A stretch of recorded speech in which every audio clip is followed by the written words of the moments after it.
Hello, this is Miss Saul coming to you live from my house.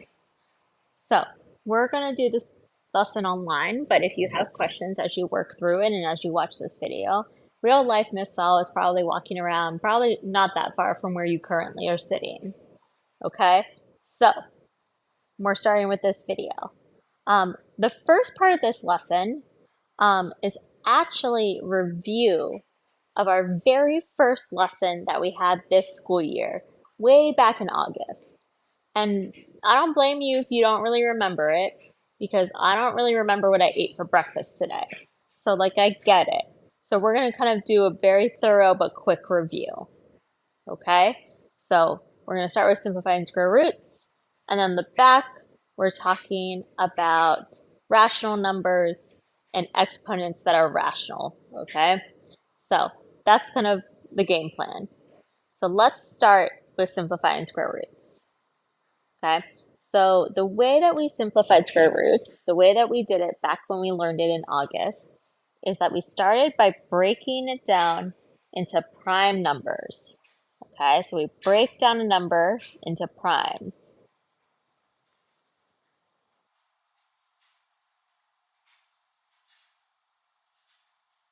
Okay, so we're breaking it down into primes.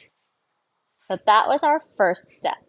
Then we find the doubles, okay, or the groups of two. Okay, the doubles go outside and the leftover part stays inside. Okay, I apologize for my handwriting tonight. My stylus is not working that well, but we're gonna make it work. Okay, so let's do a quick recap of prime numbers. So prime numbers, okay, are numbers that are only divisible. You can only divide them by one and itself, okay? Only divide by one and itself.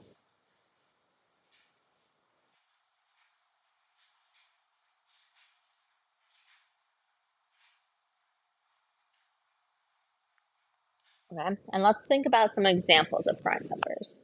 Okay, so 2 is prime, 3, 5, 7.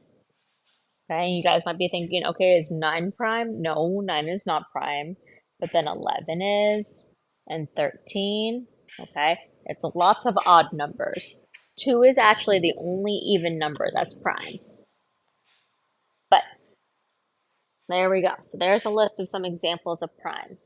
Okay, there's actually another option for how to simplify square roots, and I'm not going to go into it in too much detail in the video, but if you want to talk to Miss Saul, like the real life Miss Saul about it, she will definitely know how to do it and can help you figure it out if you really don't like this way. But basically, the way that you do it is that you just use perfect squares, like you break a number into perfect squares. Okay, so that's the kind of other option. So we're going to break it into perfect squares. Okay, but in order to do that, you need to know your perfect squares. Okay, so we're not going to go into too much detail with that, but let's go ahead and let's do some examples. Okay, so I'm going to use the first method. So I'm going to break it into prime, find the doubles, and the doubles go outside. I just realized I wrote outsides. I don't know why. I need to go to bed. Sorry.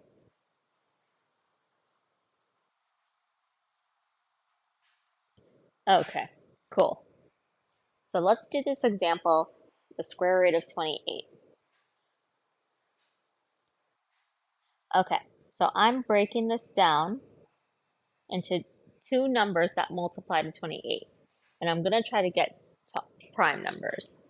So there's kind of some options here. I could do 2 times 14. I could do 7 times 4. And I think that's it. Those are my two options. Okay, I'm going to do 7 times 4. So I got 7 and 4. 7's a prime, so I'm done on that part.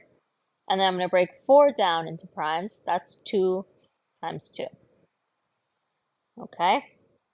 So here's my prime.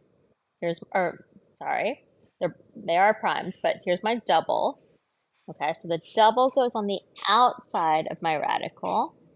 And then what's left over, which is the 7 over here, stays inside. So there's my radical broken down.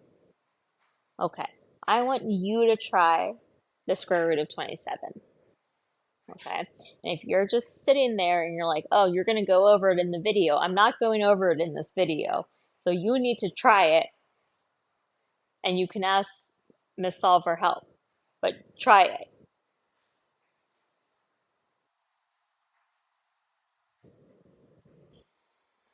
Okay, so if you're here and you're listening, that means you tried the square root of 27. Good job. I'm sure you did great.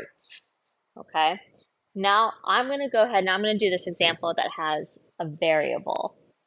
So again, I'm starting off the same way. So I'm breaking it up. I'm breaking up 48 into two numbers that multiply to 48.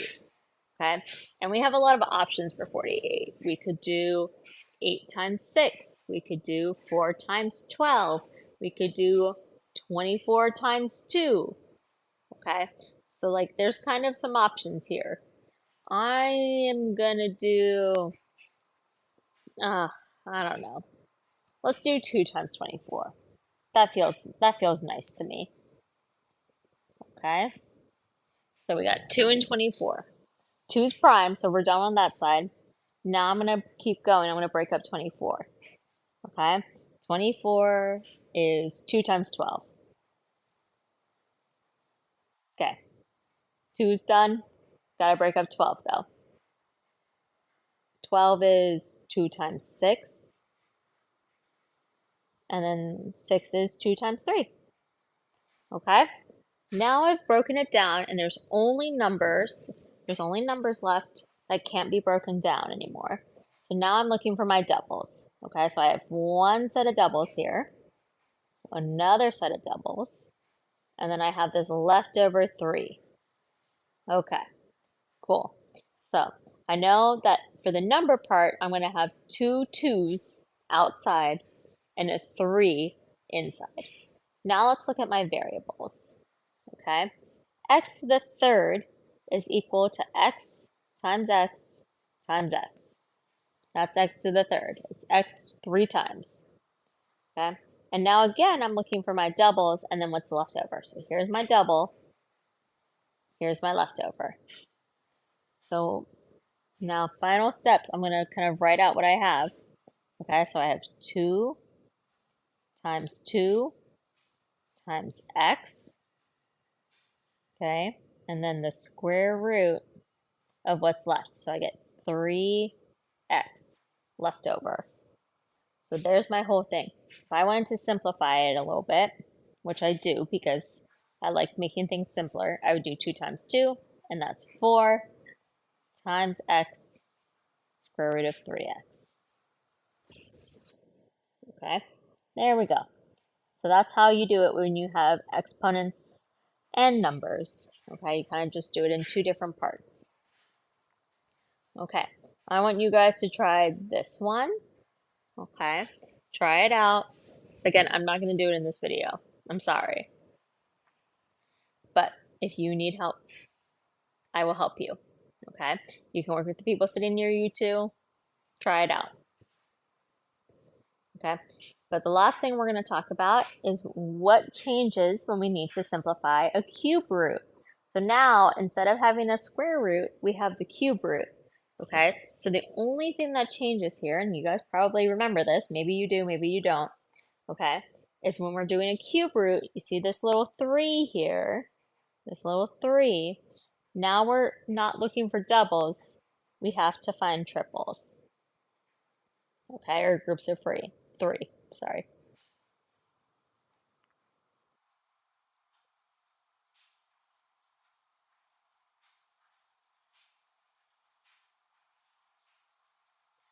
Okay, great. Again, try that one. Try it looking for the groups of three. Okay. Same with the variables. You're looking for a group of three. Okay. Try it out.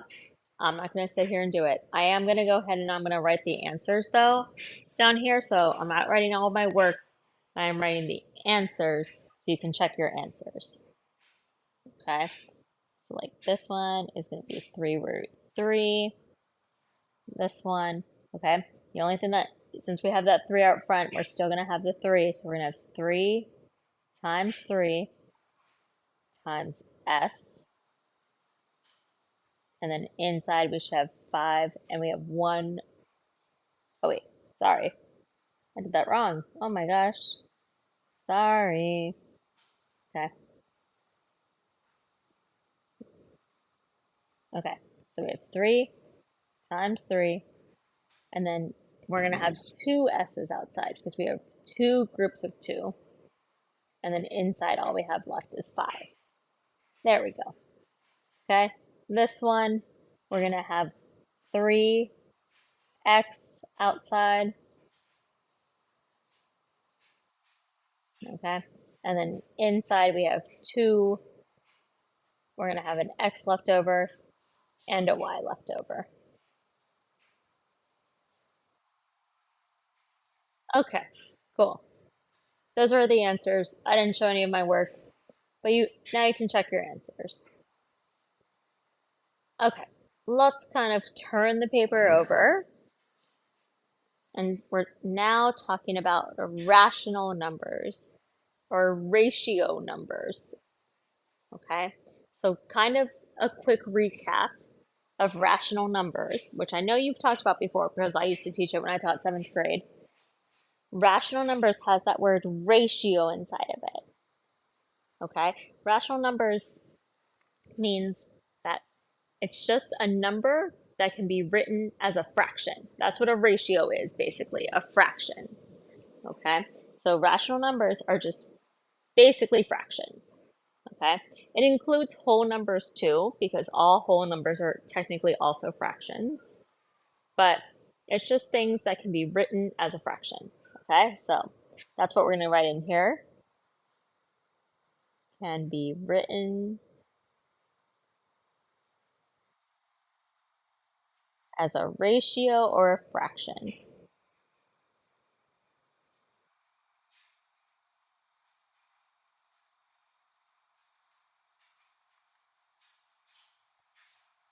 Okay, and our goal here, okay, our goal here is to either take exponents and write it as a fraction or get rid of a fraction, okay? But really what we're just looking for is we're trying to make the exponent one fraction, okay?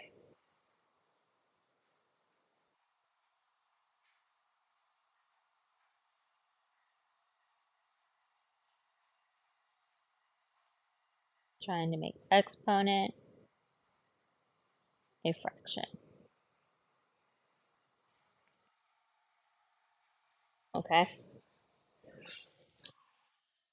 Okay, so we're gonna kind of come back to this part, getting rid of a fraction and getting rid of a radical after I kind of walk through some examples. Okay, so I'm gonna come back to this like second row in a minute. Okay, so in order to take this, okay, we want to get rid of this fraction. Okay, so what we're gonna do here is kind of look at the fraction. Sorry, I wrote my circle a little bit big. We're looking at the fraction, okay? The denominator here is 4. So like the bottom of our fraction is 4. So what we do is we are going to make it a 4th root, okay? So we're taking the denominator and that becomes like the index in our root, okay? The numerator, the top of our fraction, stays with the number or the letter, okay? So inside of the radical, we have x to the 3rd, and now outside in the square root, we have the 4th. Okay, so we kind of took apart the fraction. We like made it into like a whole number, and then the denominator, the bottom of the fraction, becomes part of the radical. Okay, so over here, you're gonna try it in a second, but we have this 3 on the bottom and a 2 on the top. Okay, down here, we're going backwards. Okay, so we have this x to the 5th. Okay, so we still have the 5th here, and then we're taking this number in front, we're taking this index, and that becomes the denominator of our fraction. Okay, so to get rid of a radical, we take the index and make it the bottom of the fraction. Okay, so that's what I'm going to write up here to get rid of the radical. Take index, okay, and that's what we call that little number inside, okay, and make it the bottom of the fraction.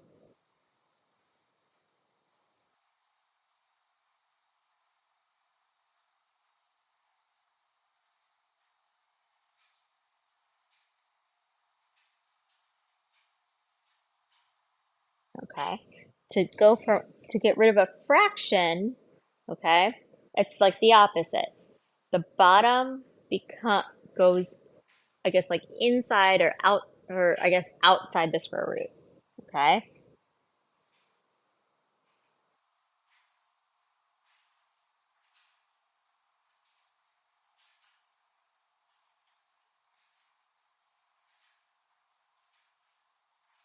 outside the radical or square root.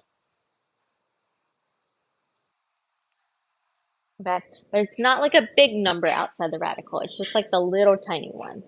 Okay, okay. I want you guys to try these 2 tries. Okay, and then down here we're going to talk about these ones a little bit. Okay, so go ahead and try them. Pause the video and try them.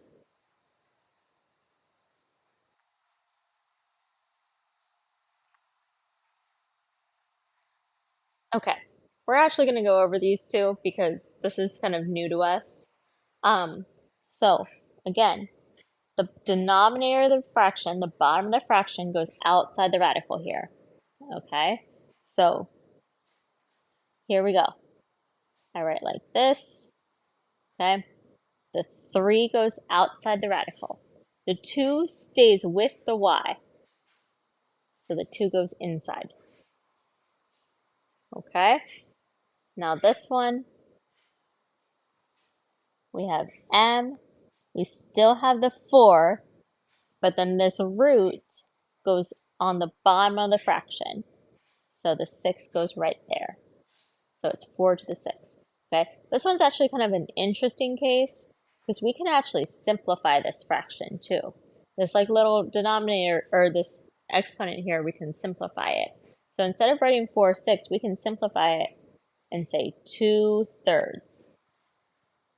Okay, because we can divide 4 by 2 and 6 by 2, so we get 2/3. Okay, let's look down below at some of these problems that just have fractions.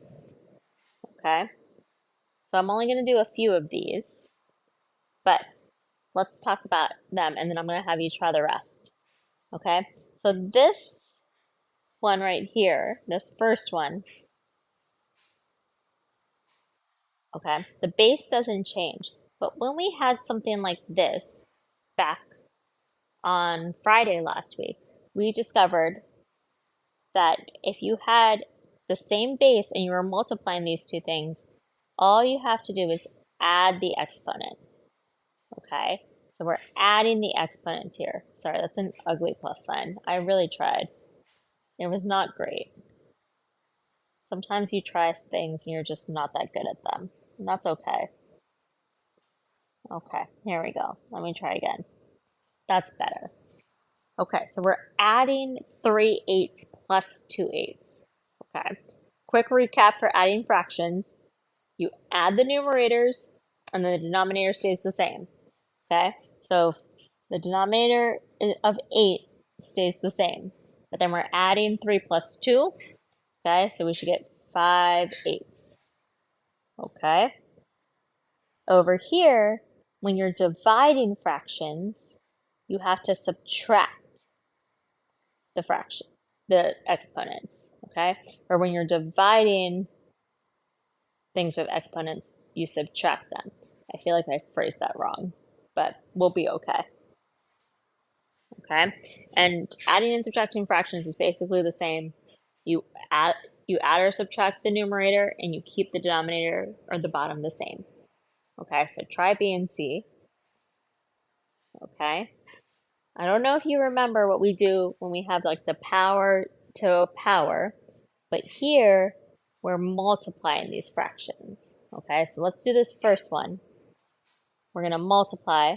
So we're doing 1/2 times 2/3. When you multiply fractions, you multiply straight across. So we're doing 1 times 2, that's 2, and 2 times 3, that's 6.